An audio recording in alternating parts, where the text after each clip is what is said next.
Mesdames, messieurs, bonsoir, ravi de vous retrouver. Et on y va, international pour commencer.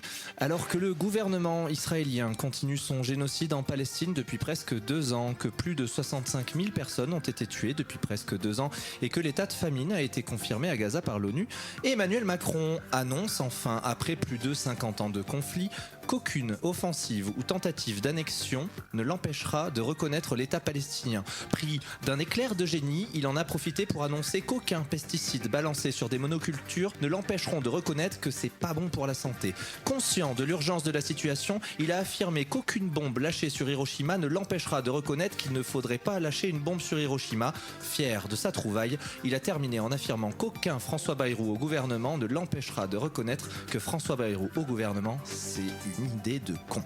Politique, après avoir utilisé les termes de l'extrême droite en parlant de submersion migratoire, après avoir menti sur l'affaire Betaram, après avoir cumulé des mandats et après sa nouvelle proposition de supprimer 2 jours fériés, l'entièreté de la rédaction de votre journal vous annonce abandonner toute forme de blague sur François Bayrou. En effet, la rédaction, composée de moi-même, a subi plusieurs burn-out, le niveau de conneries de François Bayrou étant tellement élevé que le nombre de blagues à faire sur cet homme devenait tout à fait ingérable. Nous espérons donc ardemment que François Bayrou sera destitué à la suite de son vote de confiance, mais ne nous faisons pas d'illusions sur le futur, il reste encore un large choix de merde dans le compost à Trouduc. Société, lundi dernier, c'était la rentrée scolaire. Et au vu du budget alloué à l'éducation nationale, des petites surprises étaient à prévoir pour les élèves. En effet, par exemple, pour son premier jour en maternelle, la petite Livia, âgée de 3 ans, a eu droit à une journée pas comme les autres. Après s'être équipée de petits gants, de petites lunettes et d'un petit masque à gaz, elle a pu s'amuser à retirer toute l'amiante du toit de l'école avec ses petits camarades.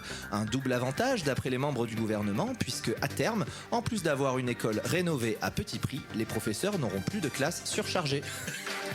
Média, la nouvelle présentatrice du JT de 20h sur France 2 sera Léa Salamé et elle gagnera pour ce poste 25 000 € par mois.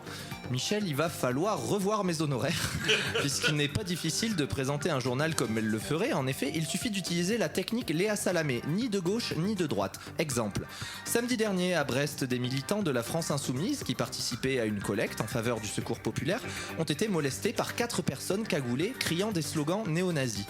Un acte répugnant d'une violence inouïe nous rappelant la montée en puissance d'une extrême droite décomplexée mais aussi victime. Oui, victime des provocations immorales d'une extrême gauche assumée qui s'affiche aux côtés d'associations dangereuses comme le Secours populaire.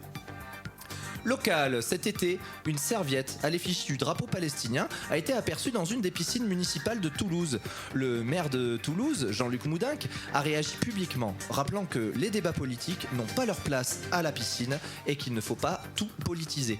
Nous pourrions pourtant lui rétorquer que les 30 millions d'euros d'argent public mis en place par la mairie pour les rénovations des bassins, c'est déjà 30 millions de raisons de dire que la piscine c'est politique. Nous pourrions aussi remarquer qu'un politicien qui veut interdire le débat politique, c'est un peu comme si Michel interdisait la chanson française pendant son émission ou que je m'interdisais de traiter Jean-Luc Moudenc de grosse merde pendant mes JT, ça n'aurait aucun sens.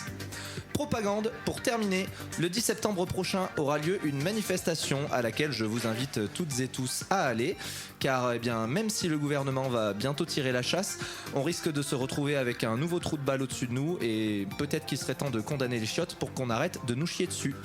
Yeah! Ah, ça fait plaisir de retrouver ta chronique politique.